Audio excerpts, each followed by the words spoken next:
আসসালামু আলাইকুম। শুক্রবার আহলাদিস মসজিদের প্রথম জামাত, দ্বিতীয় জামাত, কিন্তু এটা সিটি স্কুলের প্রথম জামাত, এবারই প্রথম 2024 সালে সিটি স্কুলের অনুমতিতে হচ্ছে আদায়। ঈদুল আজহার সালাত আদায় হচ্ছে সময় 7টা, অনেক লোকের সমাগম হচ্ছে, মানুষজন আসছে।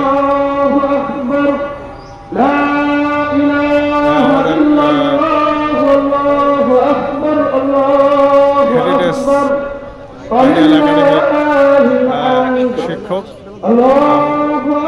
একজন মাদানী জুম্মার খুতবা দিবেন। ইনশাআল্লাহ চেষ্টা করবো জুম্মার সালাত দেওয়ার জন্য। মানুষ আসছেন।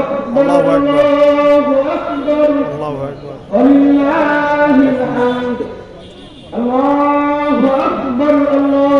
আমাদের রঞ্জু ভাই খেদমতে আছে।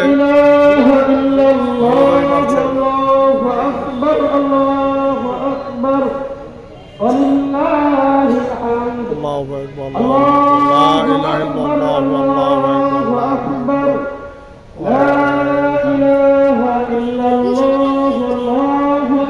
মেয়েরাও আসছে, বাট মেয়েদের ভিডিও দেওয়া যাবে না।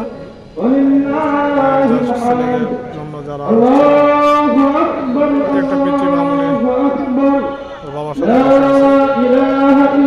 মানুষ আসছে। আলহামদুলিল্লাহ,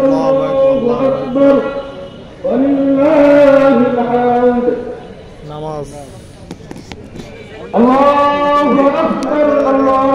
আমাদের রঞ্জু ভাই,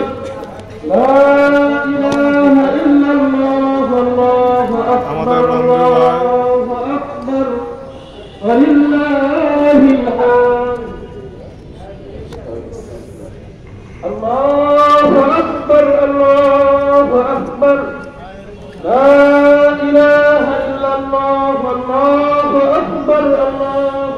ঈদুল আজহার সালাত আপনাকে দেখা যাচ্ছে না। ঠিক আছে, ঠিক আছে, ঠিক আছে। আমি কি রে, আপনাকে দেখা লাগবে না।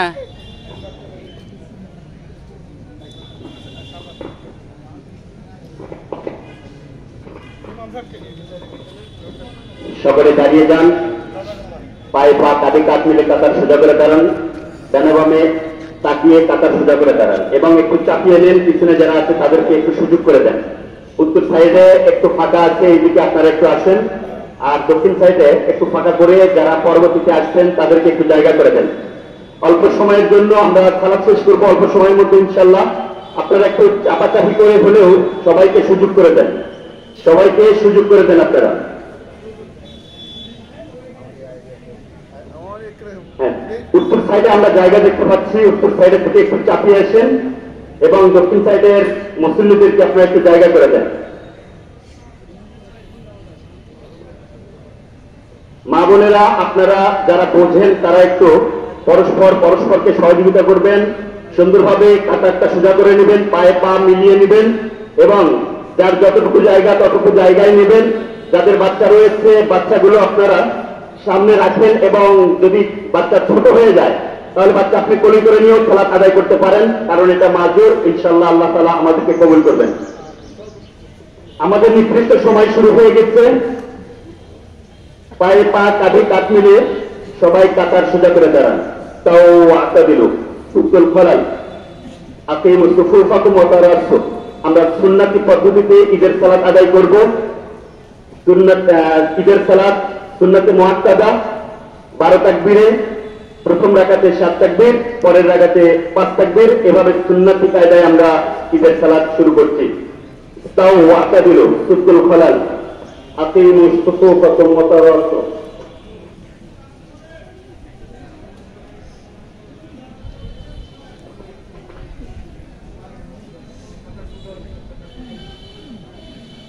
কাতারটা একটু সোজা করে নেন, একটু চাপিয়ে চাপিয়ে দাঁড়ান।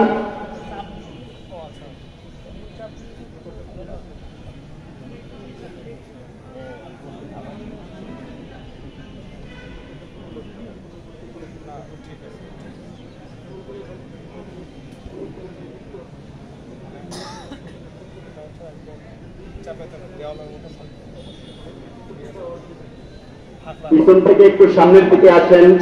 একটু চাপিয়ে চাপিয়ে দাঁড়ান, একটু চাপিয়ে চাপিয়ে দাঁড়ান অল্প সময়ের জন্য। সবাইকে সুযোগ করে দেন, সবাইকে সালাতে দাঁড়ানোর সুযোগ করে দেন। উত্তর সাইডে এখনো আমরা জায়গা ফাঁকা দেখতে পাচ্ছি। উত্তর দিকে আপনারা উত্তর দিকে একটু চাপিয়ে আসুন। উত্তর সাইডে আমরা এখনো জায়গা ফাঁকা দেখতে পাচ্ছি। যারা এখন আসছেন তারা উত্তর সাইডে আসেন।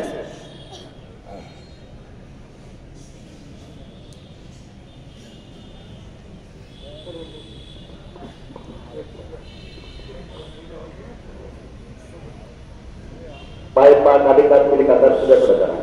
তাও আশা দিল উত্তর ফলান আপনি আল্লাহু আকবার।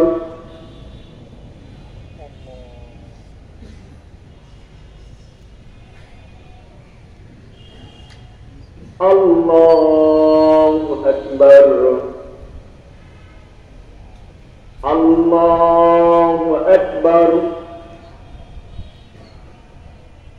আল্লাহু আকবার। আল্লাহু আকবার। আল্লাহু আকবার। আল্লাহু আকবার।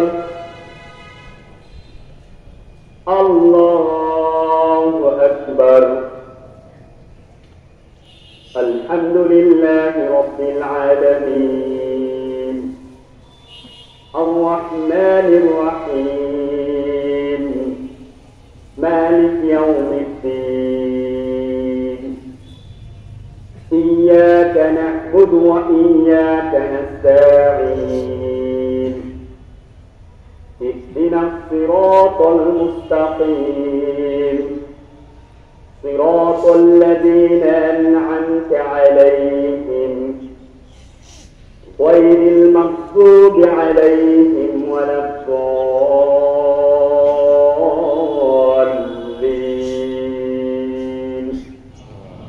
آمين. سبح اسم ربك الأعلى الذي خلق فسوى والذي قدر فهدى والذي أخرج المرعى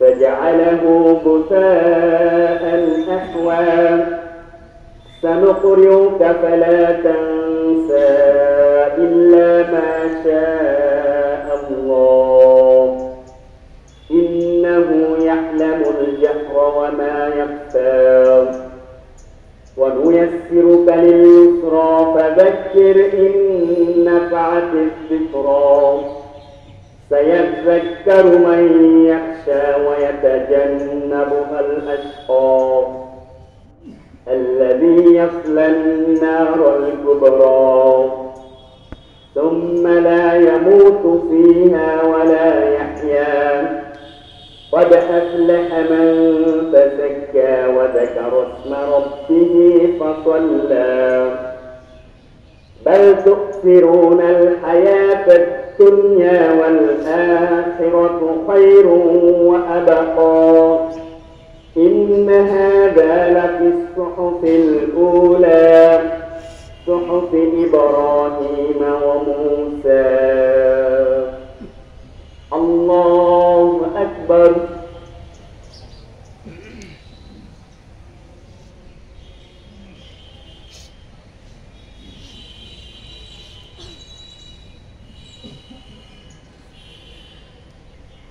سمع الله لمن حمده.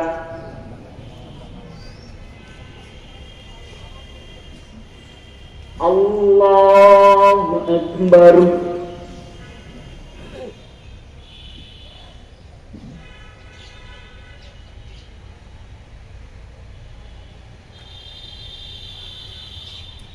الله أكبر.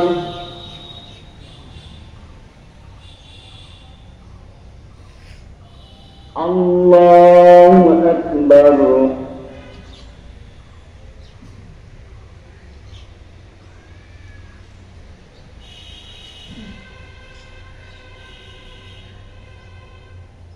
الله أكبر.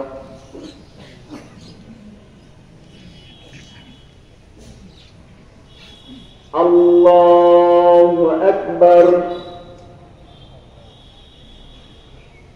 الله أكبر الله أكبر الله أكبر الله أكبر الحمد لله رب العالمين الرحمن الرحيم مالك يوم الدين إياك نعبد وإياك نستعين اهدنا الصراط المستقيم صراط الذين أنعمت عليهم غير المغضوب عليهم ولا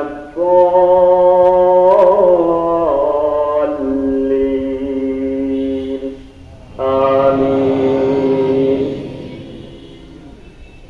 هل أتاك حديث الغاشية وجوه يومئذ خاشعة عاملة ناصبة تصلى نارا حامية تسقى من عين آنية ليس لهم طعام إلا من ضريع لا يسمن ولا يغني من جوع وجوه يومئذ ناعمة لسعيها راضية في جنة عالية لا تسمع فيها لاغية فيها عين جارية فيها سرر مرفوعة وأكواب موضوعة ونمارق مصفوفة وزرابي مبثوثة أفلا ينظرون إلى الإبل كيف خلقت وإلى السماء كيف رفعت وإلى الجبال كيف نصبت وإلى الأرض كيف سطحت فذكر إنما أنت مذكر لست عليهم بمسيطر إلا من تولى وكفر فيعذبه الله العذاب الأكبر إن إلينا إيابهم ثم إن علينا حسابهم الله أكبر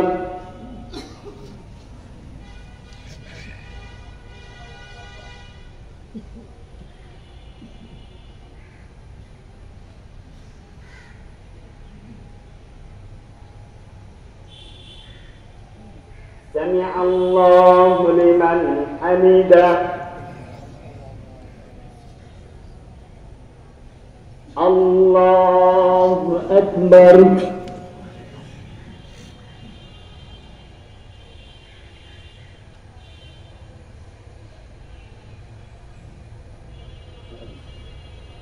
الله أكبر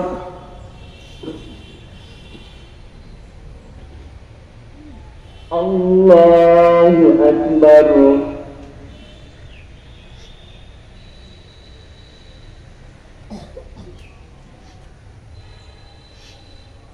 الله أكبر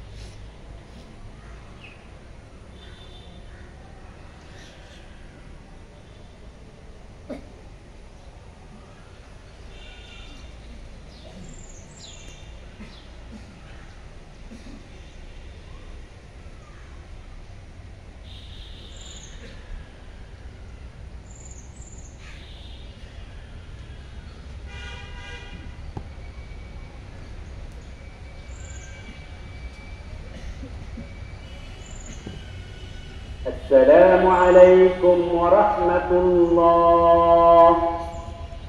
السلام عليكم ورحمة الله.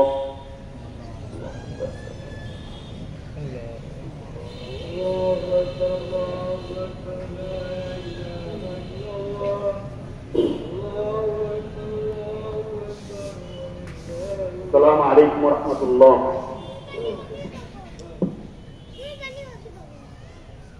الحمد لله الذي لم يتخذ ولدا ولم يكن له شريك في الملك ولم يكن له ولي من الذل وكبره تكبيرا.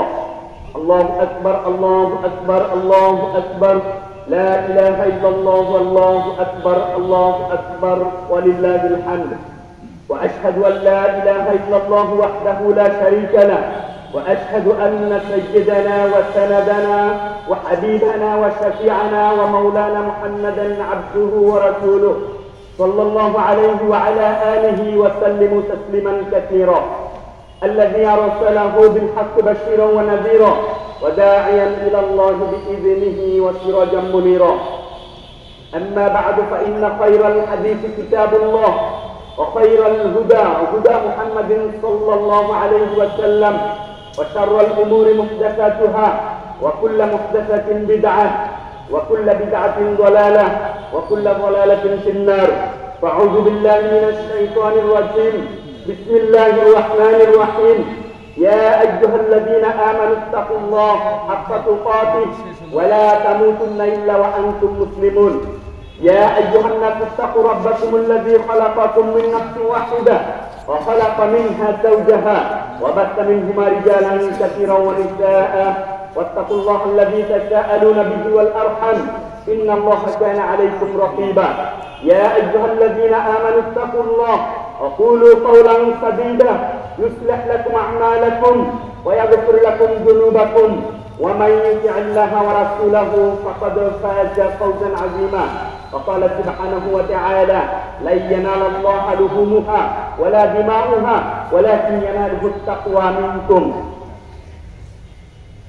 আলহামদুলিল্লাহ, সমস্ত প্রশংসা সমস্ত গুণগান সেই মহান আল্লাহ সুবহানাহু ওয়া তাআলার জন্য, যে মহান আল্লাহ তাআলা আমাদেরকে এমন মহান একটি দিনে একত্রিত করেছেন তার দিনকে সমুন্নত করার জন্য, তার দিনের কালিমাকে সমুন্নত করার জন্য।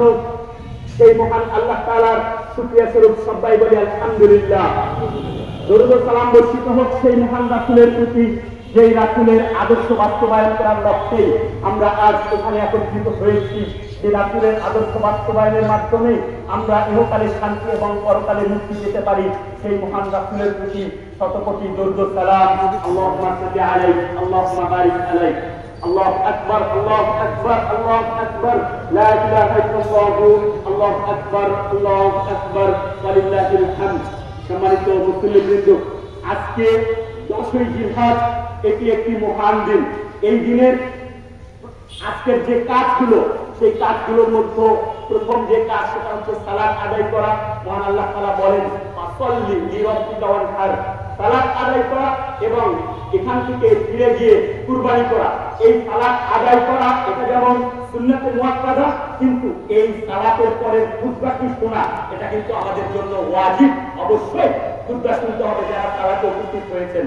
যারা সালাতে উপস্থিত হয়ে খুতবা না শুনে চলে যাচ্ছেন তারা কিন্তু এই মর্যাদা থেকে বঞ্চিত হয়ে যাবেন। মহান আল্লাহ তাআলা এই দিনকে অত্যন্ত মর্যাদাপূর্ণ করেছেন।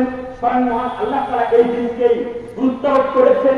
রাসূল সাল্লাল্লাহু আলাইহি ওয়াসাল্লাম নিজেও এই দিনকে গুরুত্বারোপ করেছেন। সুতরাং আমাদেরকেও এই দিনটিকে গুরুত্বের সঙ্গে নিতে হবে। মহান আল্লাহ তাআলা সূরা ফজরের শুরুতেই বলছেন ওয়াল ফজর, ফজরের শপথ, ফজরের কসম। এখানে মুফাসসিরগণ তারা এই ফজর বলতে এই জিলহজ মাসের এই প্রথম জিলহজ মাসের প্রথম প্রহর তথা ফজরের সময়কে বুঝাইছেন। আর মহান আল্লাহ তাআলা যে বিষয়গুলোর কসম করেন, শপথ করেন, নিঃসন্দেহে এই বিষয়গুলো অত্যন্ত গুরুত্বপূর্ণ মানব জাতির জন্য। বিধায় মহান আল্লাহ তাআলা এই সব বিষয়ের শপথ করেন। এই সূরা 3 নম্বর আয়াতে মহান আল্লাহ তাআলা বলছেন ওয়াশ-শাফঈ ওয়াল ওয়াতর, শপথ জোর এবং বেজোরে। এখানে মুফাসসিরগণ বলছেন জোর বলতে 10ই জিলহজকে বুঝাচ্ছে, আর বেদর বলতে 9ই জিলহজ আরাফার দিনকে বোঝানো হয়েছে। তো যেহেতু আল আউয়াল ফিল আউয়াল, অর্থাৎ যেটার গুরুত্ব বেশি সেটাকে মহান আল্লাহ তাআলা আগে নিয়ে আসেন। দেখেন এখানে জোরকে তথা 10ই জিলহজকে আগে নিয়ে আসা হয়েছে, কেননা আরাফার দিনের চেয়ে আজকের দিনটা অধিক গুরুত্বপূর্ণ। এই জন্যই এই দিনটা আমাদেরকেও মহান আল্লাহ তাআলা যেমন গুরুত্বের সঙ্গে রেখেছেন, আমাদেরকেও মর্যাদা দিতে হবে এই দিনের।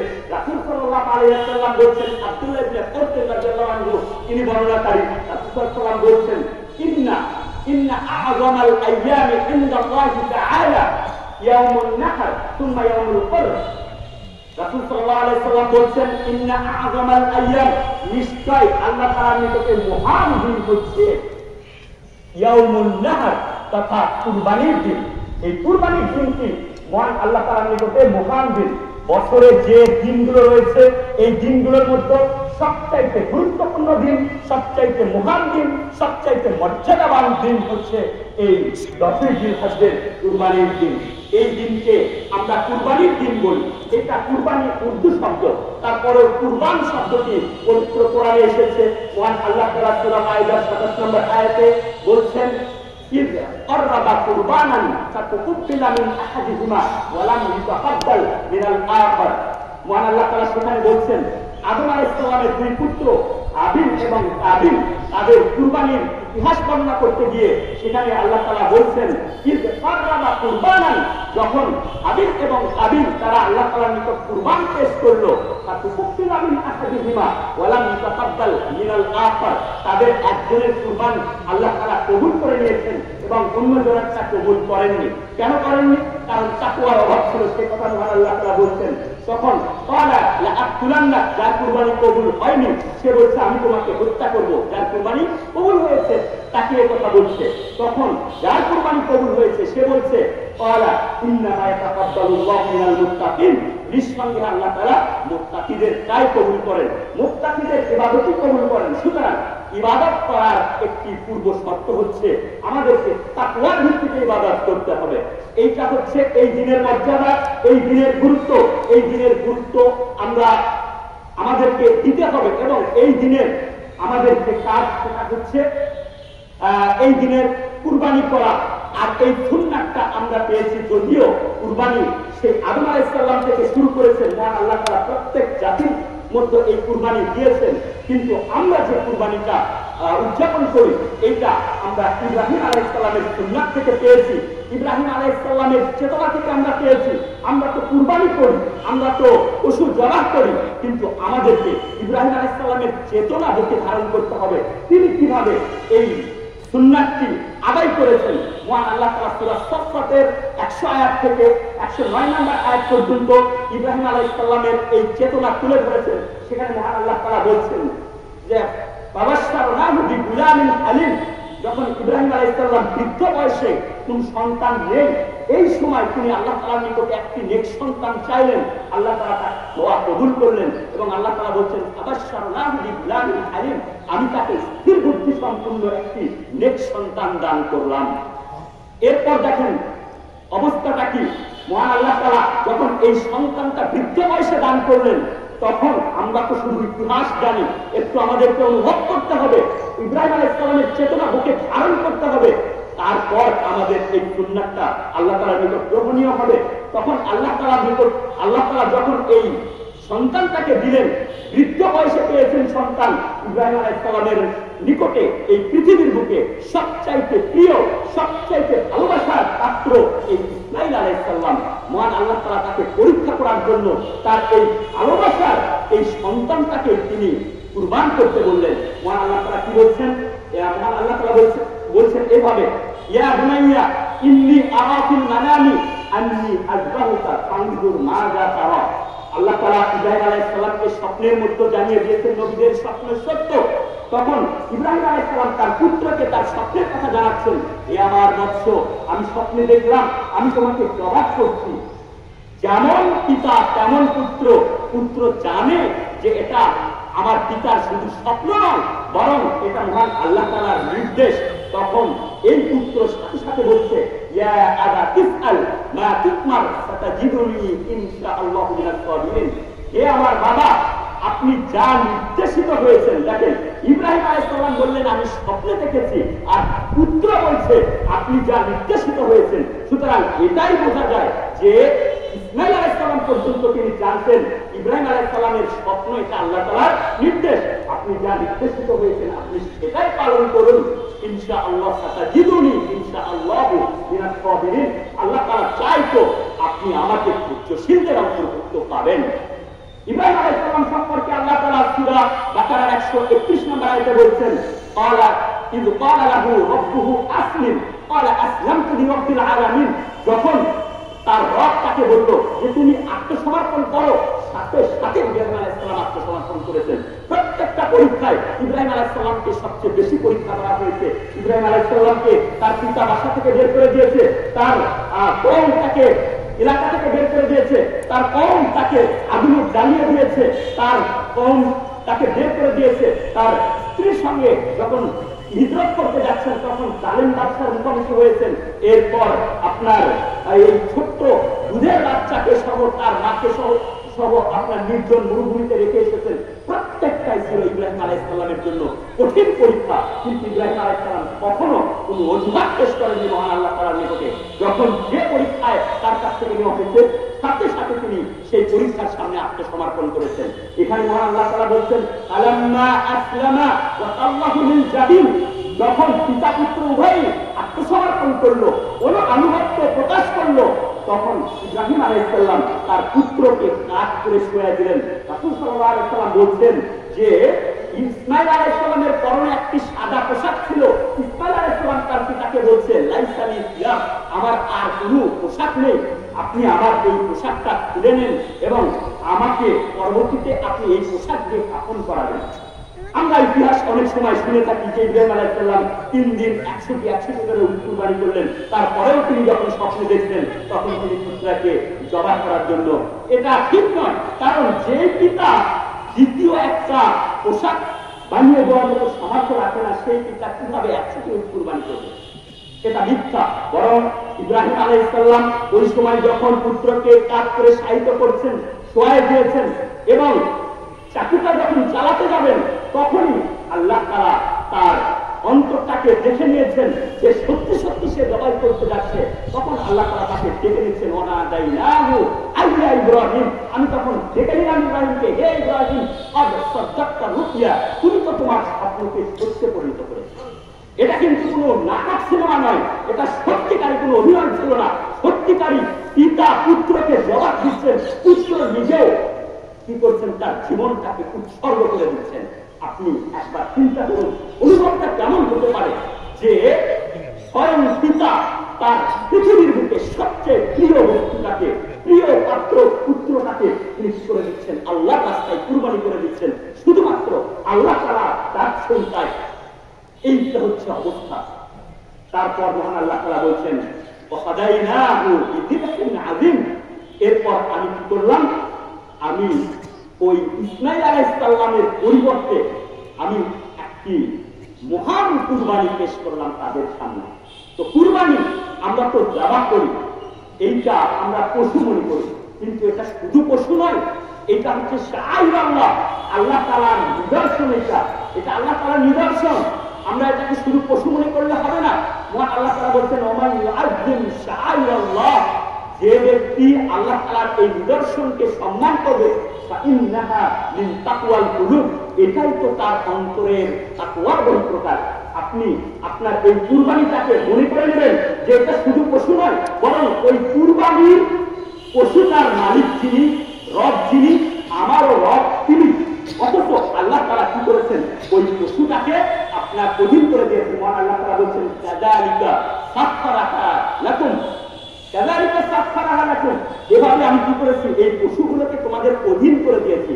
অথচ আপনি সত্যের বিবেচনায় যদি যান তাহলে দেখবেন এই সমস্ত গরু, তারপর আপনার উট, দুম্বা, এই মহিষ, এগুলো কিন্তু মানুষের চাইতে অনেক বেশি শক্তিশালী। অথচ আল্লাহ তাআলা এই সমস্ত প্রাণীকে মানুষের অধীন করে দিয়েছেন। এটা হচ্ছে আল্লাহ তাআলার নিদর্শন। সুতরাং আল্লাহ তাআলার নিদর্শন নিদর্শন হিসাবে এটাকে আপনাকে সম্মান করতে হবে যে এই পশুটার রব যিনি, আমার রব তিনি। অথচ আল্লাহ তাআলা ওই পশুটাকে আমার অর্জন করে দিয়েছেন এবং শুধু জবাব করারই অনুমতি দেননি, বরং তিনি কি করেছেন, এই পশুটাকে আমাদের জিকিরের ব্যবস্থা করে দিয়েছেন। কেন?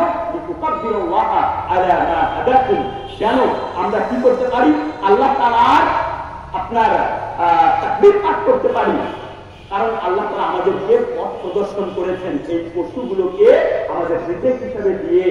সুতরাং আমাদেরকে কি করতে হবে, আমাদেরকে এই পশুর প্রতি আমাদেরকে সম্মান দেখাতে হবে, কুরবানির প্রতি আমাদেরকে সম্মান দেখাতে হবে, ইব্রাহিমের চেতনা আমাদের মধ্যে নিয়ে আসতে হবে।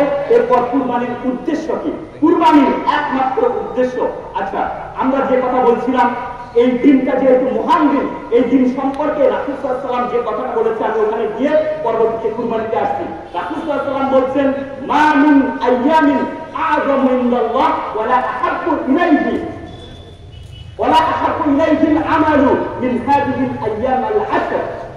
আল্লাহ তাআলার নিকটে মহান দিন, আল্লাহ তাআলার নিকটে প্রিয় দিন আর কোনো দিন নেই আজকে, অর্থাৎ জিলহজ মাসের এই প্রথম 10 দিনের মতো।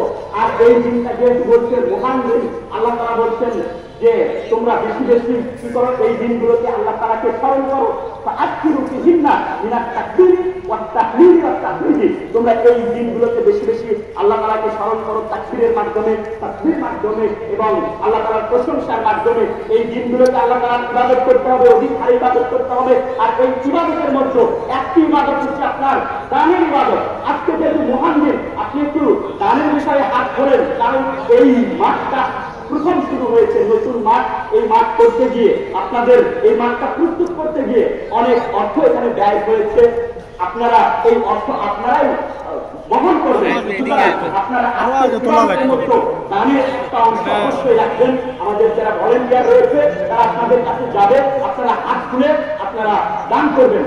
রাসূল সাল্লাল্লাহু আলাইহি ওয়াসাল্লাম খুতবার একটা অংশে মেয়েদের সামনে যাইতেন এবং তিনি বলতেন, ইয়া মাশারান নিসা তাসাদদাকনা ওয়া আকসিবনাল ইস্তিগফার, তোমরা বেশি বেশি সাদাকা করো এবং ইস্তিগফার করো। তখন কেন? কেননা আমি তোমাদের অধিকাংশকে জাহান্নামী দেখেছি। একজন মহিলা সাহাবী তিনি বলছেন, কেন এমনটা হয়েছে, কেন মহিলারা বেশি জাহান্নামী? রাসূল সাল্লাল্লাহু আলাইহি ওয়াসাল্লাম তখন বলছেন যে তুকসিরনাল লা'না ওয়া তাকসুরনাল আশির, তোমরা বেশি বেশি লানত দাও এবং তোমাদের আমিদের অকৃতজ্ঞ প্রকাশ করো। তো যেহেতু রাসূল সাল্লাল্লাহু আলাইহি ওয়াসাল্লাম স্বয়ং বলেছেন মহিলাদেরকে সাদাকা করতে, আমিও বলবো আপনারা সাদাকা করেন। তখন ওই সময়ের মহিলা সাহাবীরা তারা কানের দুল হাতের বালা তুলে দিয়েছে, আমরা আপনাদের কাছ থেকে কানের দুল হাতের বালা চাই না, আবার সংসারে যে অশান্তি সৃষ্টি হবে আপনাদের